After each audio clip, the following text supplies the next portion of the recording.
Hello everyone, and welcome to the live casting of economics class organized by KVS Jabalpur.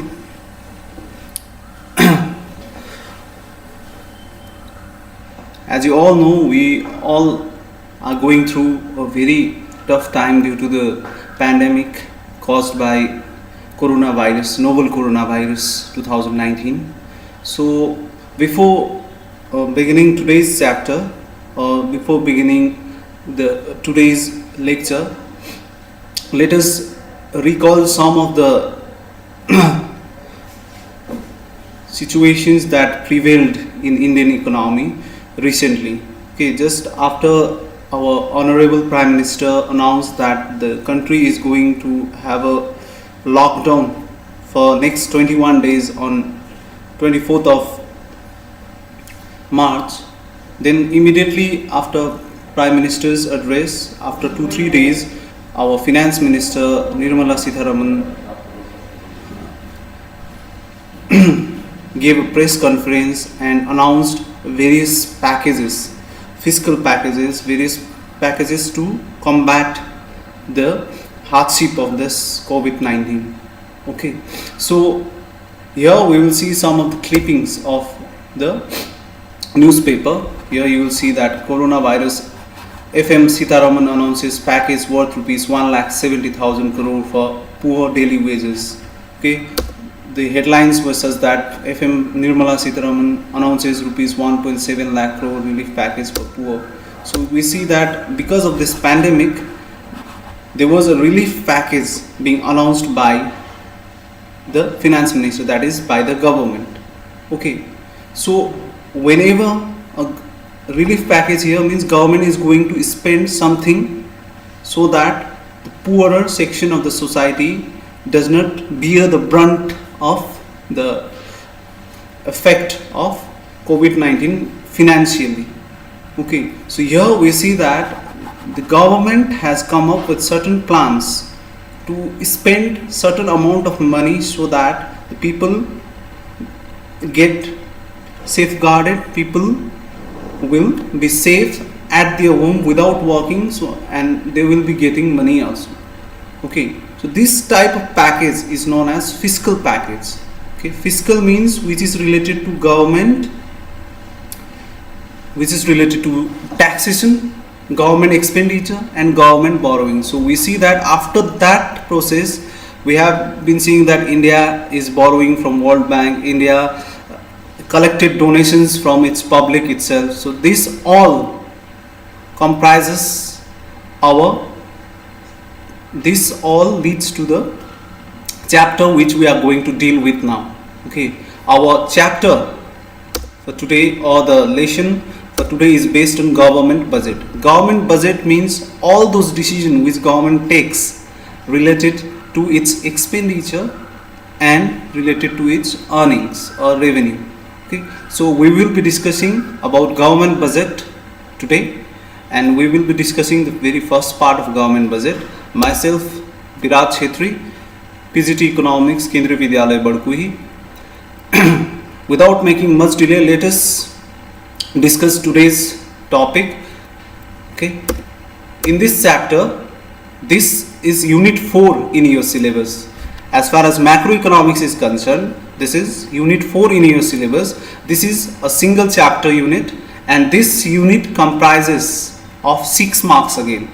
Last time we have done money and banking, which comprises of 6 marks, and this chapter 2 comprises of 6 marks. Okay, what are the things, what are the topics that we are going to deal with in this chapter? Meaning and objectives of government budget, components of budget, revenue and capital receipts, components of budget, again revenue and capital expenditures. We will be dealing with receipts separately and expenditures separately. And the very last topic which we are going to deal with in this chapter is meaning and explanation of budget deficit. There are various types of budget deficit which we are going to deal with at the very last of this chapter. Okay, now without making much delay, let us start with today's lecture. What is government budget? Let's see the definition of government budget now. Okay, let's see the definition of government budget now.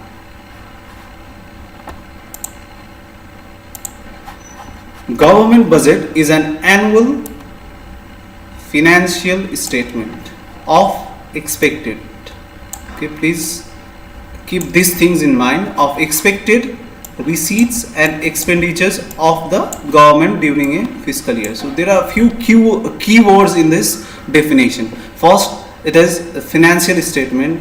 Financial statement means it will obviously have some calculations shown in the form of monetary form, so that it will give us a complete picture of how the government is earning the revenue and how the government is going to spend it. Okay, but government budget is a financial statement of estimated, not what has actually happened, but it is what the government has actually planned for the next year. Okay, what the government has actually planned for the coming year. That is why it is written as expected or estimated receipts. Receipts means it will simply have all those entries from where the government is going to get the money, from where the government is going to get the revenue. Okay, and expenditures means where the government is going to spend its money. Okay, now we see that government is collecting money also through donations, through cuts in some of the allowances of government employees, as well as government is spending money in huge amount to combat, to deal with this pandemic which we are going through, isn't it? So this is actually the subject matter of government budget. Okay, so you can easily understand government budget if you are following the news properly. You can easily figure out how the government is taking the decision, and that whatever decision related to economy is being taken, whatever decision related to financial matter is being taken by the government, it is actually the subject matter of government budget. Okay, whether the government is reducing the taxes, whether the government is spending lakh of crores of rupees for the welfare of poor, these are all the subject matter of government budget. Okay, so government budget is in fact an financial statement of estimated, which is going to be, okay, of estimated receipts and expenditure. Receipts means earnings of government, and expenditure of the government, what the government is actually planning to get as an income in next year, and how the government will spend it in the coming year. That total picture in the form of financial statement is known as government budget, but it has a certain restriction time period associated with it, that is of fiscal year. What is a fiscal year? Let us see what fiscal year in India means. In India, fiscal year starts from 1st of April. Okay, it starts from 1st of April and it lasts till 31st March. For example, for this year, the fiscal year should have start from 1st April to the 31st March of 2021. Okay, this is how the fiscal year is treated in India. Okay, now the next topic which we are going to deal with is objectives of government budget. What are the aims or goals of government budget? Objectives of government budget means what does the government want to achieve through government budget? What are the goals that the government sets through government budget? That is what we are going to deal with now. The first objective of government budget is reallocation of resources. You will find various names for this same objective, that is reallocation of resources. You will find the name as allocation of resources also, and sometimes you will find the term allocation function. Okay, these three are same thing. If you get question related to this in your exam, don't get confused, because all these three terms have the same meaning and you have to write the same answers. Okay, now in order to explain this, we need to take two situations in which the government will allocate the resources. How will government allocate the resources? Let us see. Okay, there are two situations in which government can allocate this resources. One is two ways in which government can allocate the resources or reallocate the resources. First is by providing tax concessions and subsidies. Okay, how will government provide tax concessions and subsidies and will reallocate the resources? Let us see that. Okay, we all know the resources with the government is limited, or the resources in the economy is limited. So it is quite often seen that the resources are being used up in some unwanted activities than in some very much essential activities. So what government will do is government will differentiate the priority sectors. Okay, government will segregate the priority sectors and non-priority sectors.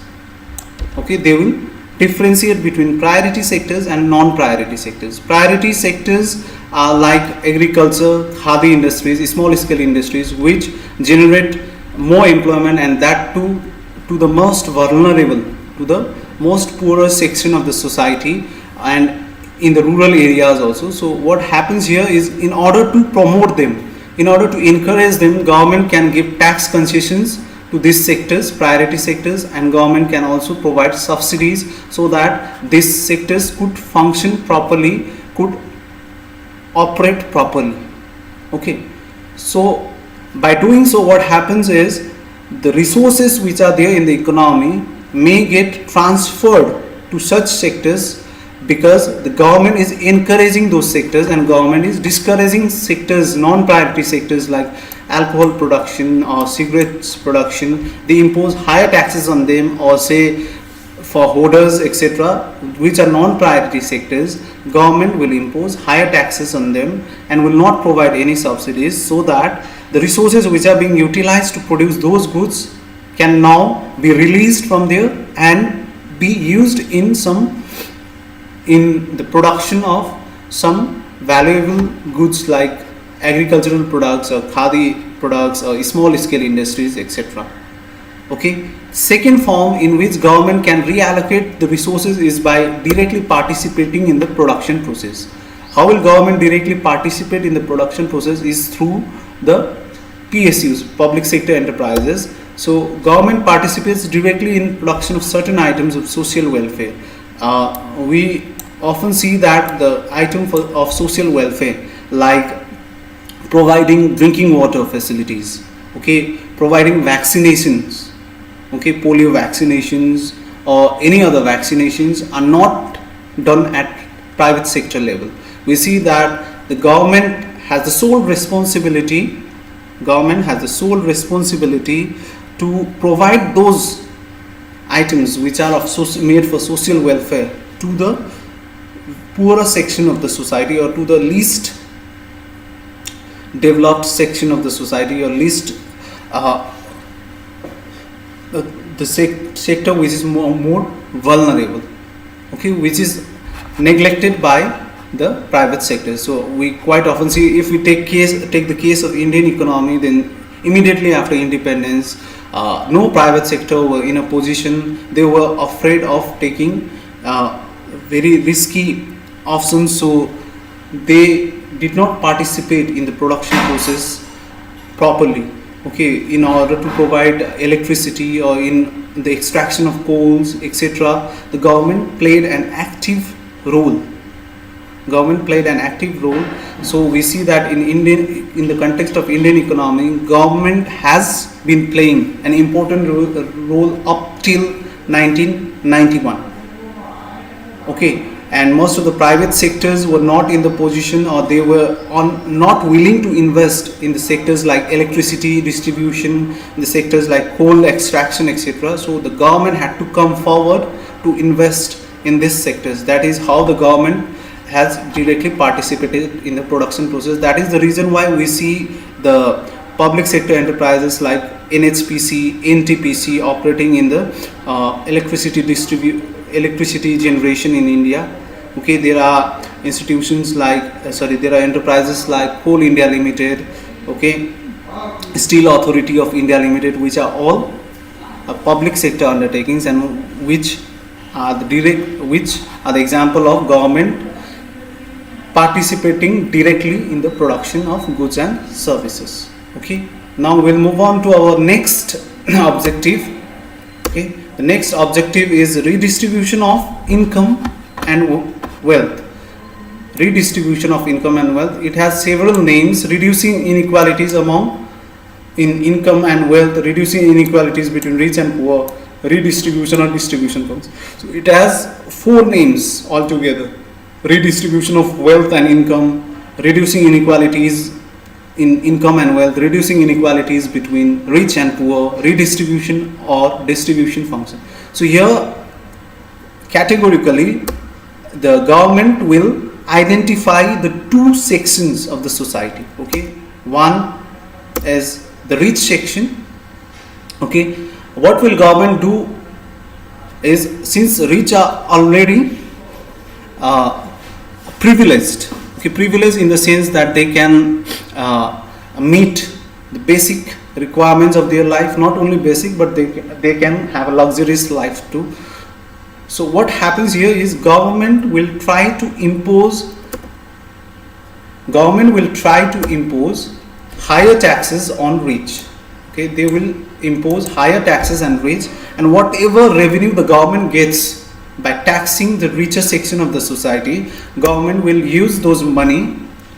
Okay, government will use those money to finance the social welfare aspect in the society, like providing education for all, providing health facilities for all, sanitation, okay, etc., or run the poverty alleviation programs like Manarega or like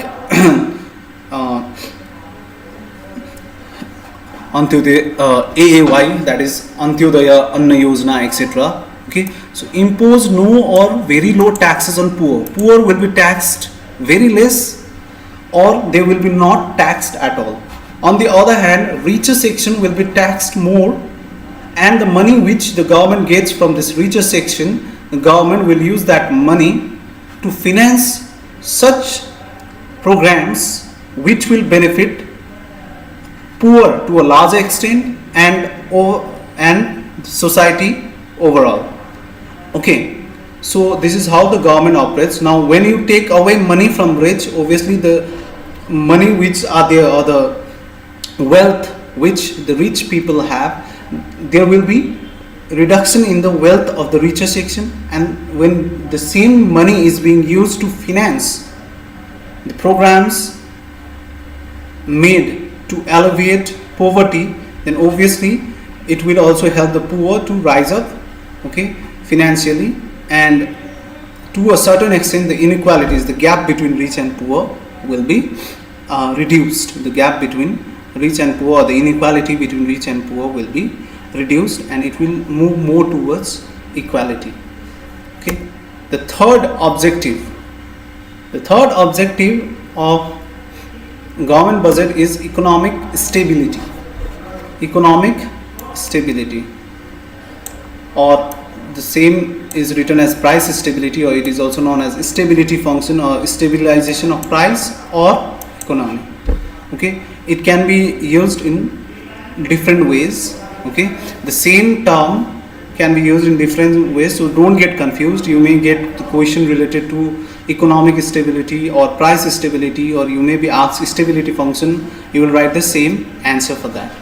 Okay, now first of all, what we have to understand here is, what does the term economic stability means, or the price stability means. Let us see what economic or price stability means.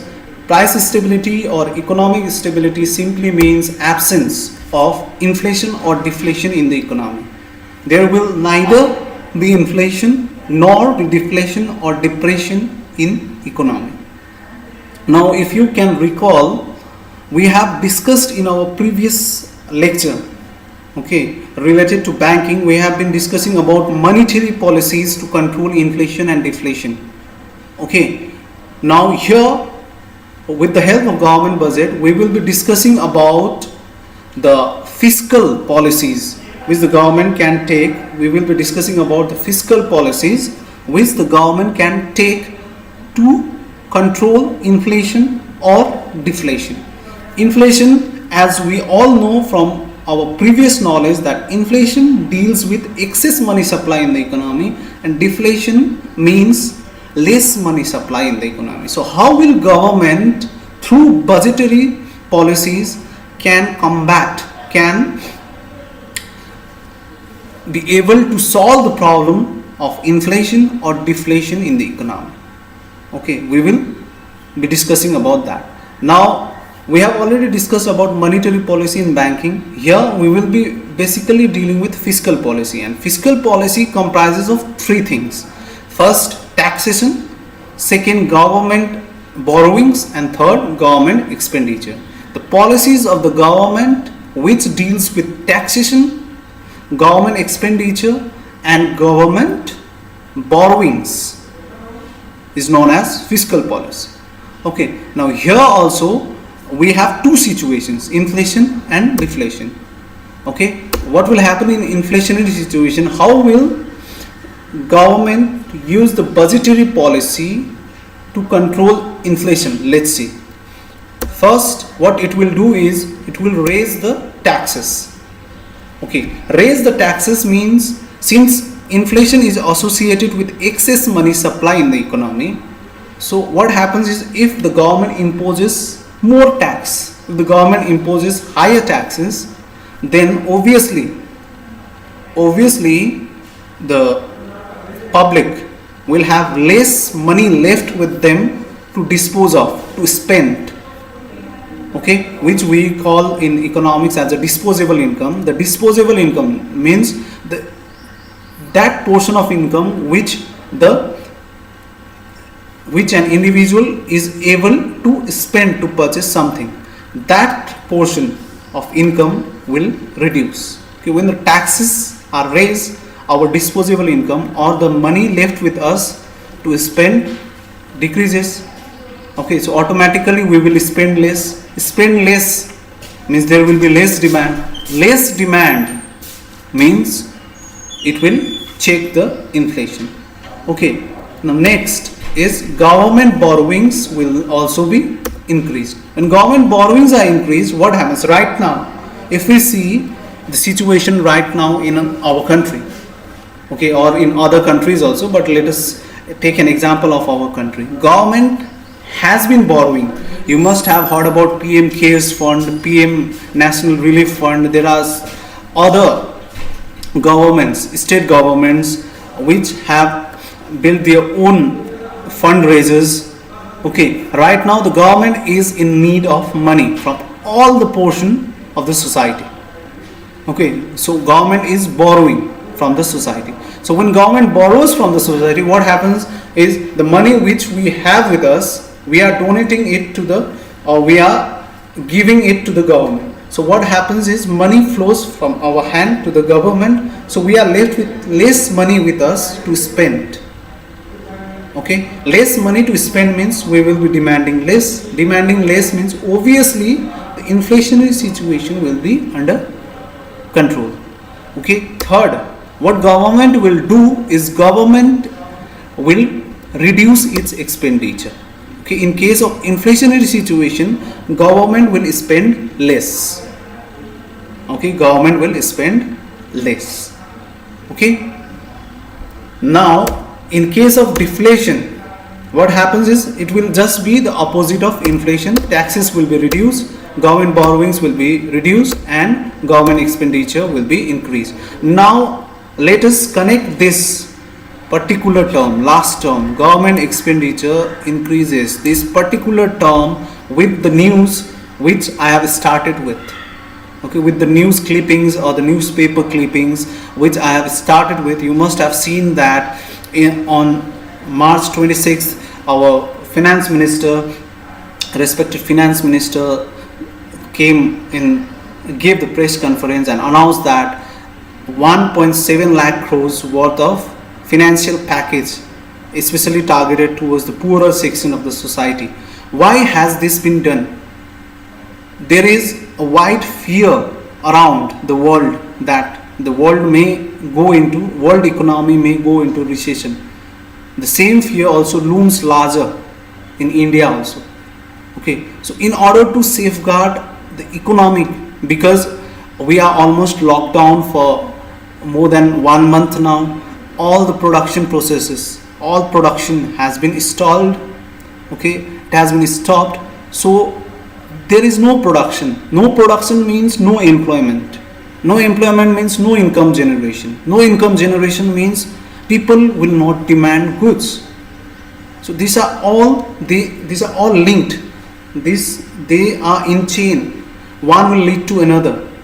And when when the people will not purchase goods, producer will not be encouraged to produce. And when the producer are not encouraged to produce, obviously employment generation will be less.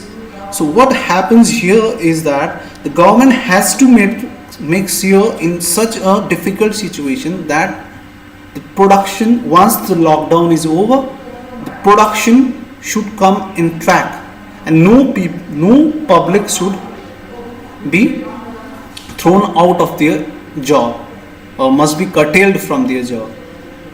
Okay, so this is the main concern of all the economic analysts as well as of the finance ministry as well. Okay, so keeping that in mind, in such a situation, there is a wide belief among the economists that when we are going through such a difficult situation economically, obviously government should come forward and invest or spend money as much as possible. Okay, and this is what we are seeing, if not completely, but this is what we are seeing right now. If you watch the news or if we observe the news properly, then we will easily see these things happening. Okay, now next objective of government budget is economic growth, or it is also known as growth function. So let us see what economic growth means. Economic growth simply means continuous rise in real GDP. Let us say this continuous rise in real GDP in simple form. What does continuous rise in real GDP means? It simply means continuous rise in production in the country. Okay, so economic growth is possible only when there is continuous rise in the production in the economy. Okay, so what happens here is there are two sectors in terms of ownership in the country. Okay, in an economy, that is private sector and public sector. What government can do is government can give tax concessions, okay, provide loans at lower interest rate to the private sector in order to encourage them to keep on producing. Okay, to keep on producing, okay, so that the production keeps on increasing and the country's GDP keeps on rising, which will lead to the economic growth. Okay, one thing is to encourage private sector. You must have seen recently, only just 2 days or 3 days back, RBI has written off, okay, the outright RBI has written off what 68,000 crores of loans taken by few investors, okay, recently. So what government can do here is, you can relate this news with this.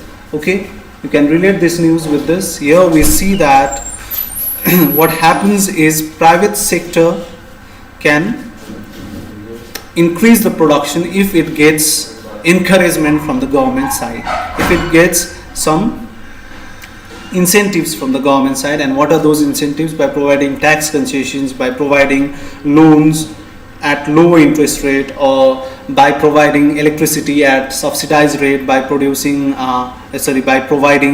petroleum products or coal at subsidized rate, etc.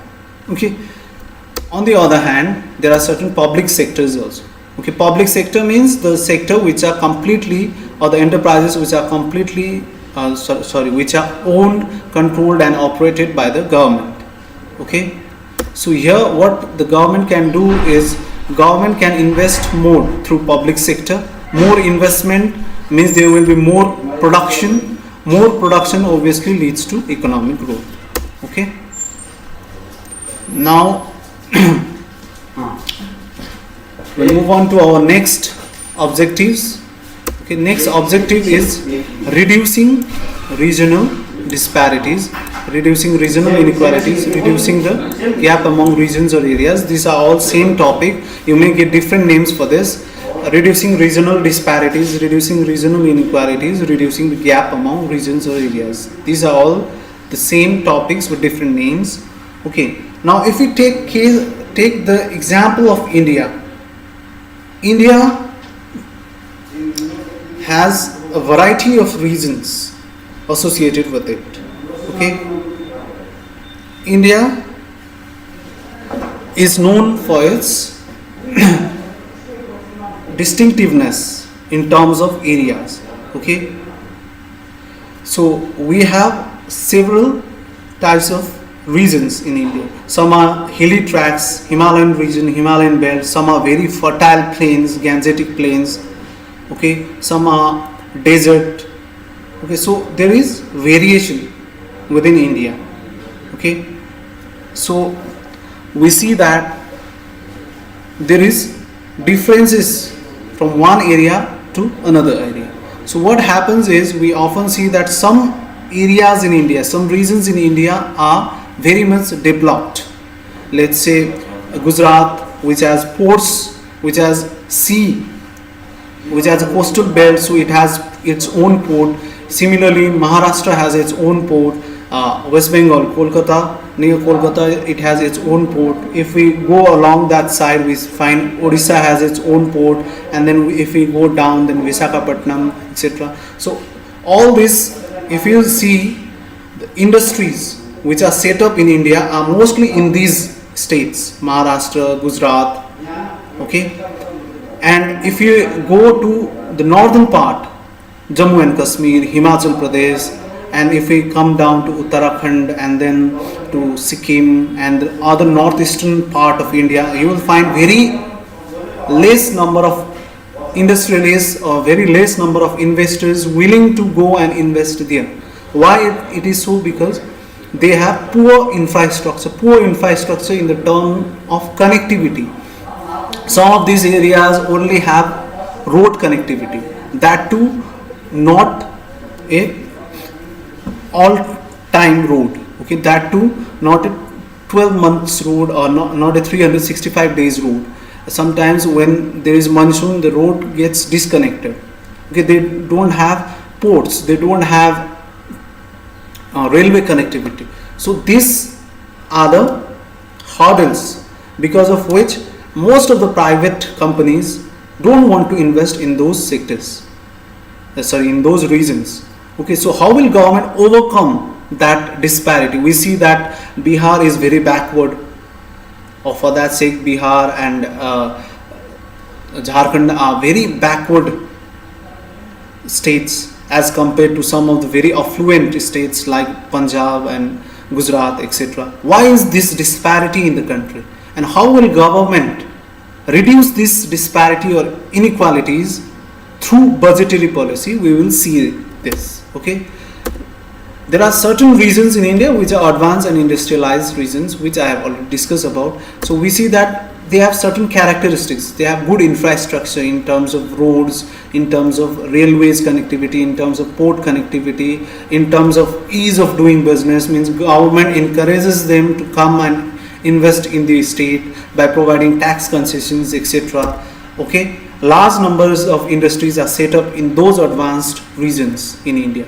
Okay, and private sectors are willing invest in these regions. Okay, so either the government is willing to invest in these areas or not, but obviously private sectors will be willing to invest in these areas. So advanced or industrialized regions, if we are to give examples, we can give example of Gujarat, we can give example of Maharashtra, we can give example of Punjab, obviously as far as agricultural production is concerned. Okay, on the other hand, there are certain regions or states which are backward or remote regions. Remote in the sense of connectivity, remote in the sense of trade and commerce, okay, or communication and information. Okay, so backward in that sense means it has poor infrastructure. Poor infrastructure in the sense that there are limitations in terms of connectivity, whether it be physical connectivity or whether it be connectivity through information and technology. There are poor infrastructures in these backward regions. If we are to give example, we can give example of Bihar, we can give example of Jharkhand, we can give example of northeast regions, northeast India basically because of the terrain, geographical terrain, because of its geographical limitations. Very few number of industries are willing to go and set up their few number of industries are willing to go and set up the industries in those regions. Okay, one of the main reason behind that is poor infrastructure and less investors interested to invest. Obviously, as I have said, because of certain limitations, obviously the investors are not willing to invest there. So what can government do in such a situation? Since in advanced areas or regions, since already the private sectors are investing, there is no problem. So what government can do is government can either encourage private sectors to come and operate in remote areas or in backward areas also. Okay, what government can do is government can give them a very high tax concessions. They can charge them very less taxes, or they can give subsidies on electricity, they can give subsidies on land, etc., so that the private sector gets encouraged to come and invest in these regions. That is one way. Another way is the government can directly, okay, through public sector enterprises, what government can do is government can set up their industries in those regions so that those regions also start rising economically and be able to come in parity, come in equality with the industrialized regions or the advanced regions. Okay, so government intervention and initiative required. Intervention in the sense that government may encourage or force the private sector to invest there in those backward regions, or the government can themselves or the government can itself ask some of the public sector enterprises to open their or set up their industries or set up their branches or subsidiaries in those remote areas or the backward areas. Okay, this is how the regional disparities can be reduced. Obviously, the regional disparity or the inequality will prevail, but to a certain extent government can obviously reduce it through the through its budgetary policy. Okay, the very last objective of government budget is management of public enterprises or management of PSUs or PSEs. PSUs means public sector undertakings. So let us see how government can manage this public enterprises.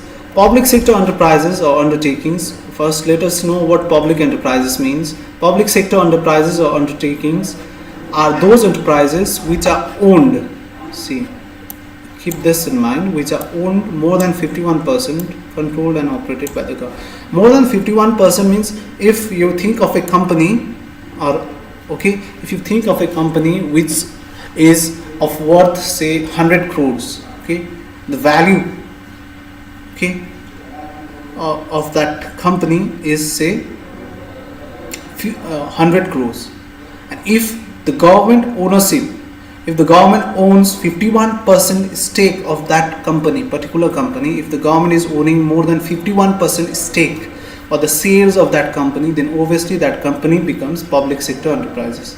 There are few enterprises in India which are completely government enterprises like Indian Railways, and there are other enterprises which are public sector undertakings, okay, which are public sector undertakings, but the ownership of the government is not 100%.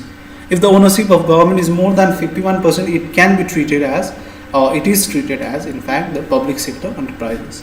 Okay, so now let's see how does the government manage public sector enterprises. There are several public sector enterprises operating in India. You might have heard about BSNL. You must have traveled through Indian Railways. There is Coal India Limited, etc. There is some other NTPC, National Thermal Power Corporation, National Hydel Power Corporation, Steel Authority of India Limited, Oil India Limited, okay, ONGC, Oil and Natural Gas Corporation. These are all an example of. This is all an example of public sector enterprises or public sector undertakings. So most of the PSUs are operational to provide social welfare and could not. There are certain public sector undertakings which are not meant for profit motive, but it is there to serve the social welfare in the country. Okay, so what happens here is they could not meet their own operating cost. Operating cost means to keep the company running, they will have to earn some revenue, and out of that revenue they will be able to invest for further production. But there are so many public sector undertakings which are not in a position to meet their operating costs because they are basically aiming at social welfare than at the profit making. If we take the case of Indian Railways itself, I think most of you have traveled in railways, okay, traveled in train, okay. Now if you have traveled in train and taken a passenger train means which transfers the passengers only. There are two categories, goods train and passengers train. So in passengers train, whether you travel by AC coach or whether you travel by sleeper coach or whether you travel by general coach, if you check the ticket properly, okay, when you get the ticket and if you see the ticket properly, just below the ticket, at the bottom of the ticket, okay, just at the bottom of the ticket you will find that the 43% of the fare is subsidized by the government. It means that the government is allowing you to travel from one place to another place within India at a very low rate than what is actually the fare. Okay, this has been subsidized. So obviously there lies the problem with the public sector undertakings to meet its operating cost. So what happens here is government can help them out. How will government can help them out is government will obviously in its budget or in its budgetary policy, government will fix a certain amount for public sector undertakings so that they can operate and be managed properly. Okay, so what government can do is government through its budgetary policy aims at supporting those PSUs financially and managerially. So this is how the government helps in managing the public sector undertakings. If the public sector undertaking is about to go bankrupt, then obviously government can come forward and help out that particular public sector undertakings, even if that public sector undertakings is making loss, because the motive of public sector undertakings is not always to make profit. And some public sector undertakings are there just to provide you with social welfare aspect, from the welfare aspect. Okay, so those institutions which are made for welfare, we cannot judge it only on the basis of profit making. That is why the government through various budgetary measures chalks out the plan to help those public sector undertakings. This is how the government manages the public sector undertakings. Hope you have understood the 6 objectives of government budget. Let us recall the objectives of government budget. First was reallocation of resources. Okay. Second was reducing inequalities in wealth and income. Third was economic stability. Fourth was economic growth. Fifth was reducing inequalities, reducing the gap between or disparity between the regions, and last is management of public enterprises. Okay. Now you can find these 2 websites. The first website is related to budget in India. So indiabudget.gov.in, you can go to this website and you can find this year's budget, that is 2020-21's budget, okay, in this site. And you can also find previous budgets in this site, so you can always go through this website. Another website is this is our RO's website, where you will find various materials related to different subjects. So go and visit this site, okay. So this much for today, okay. I'll be coming up with another lecture based on the components of government budget in my next class. Till then, stay safe and stay home and keep studying. Thank you very much.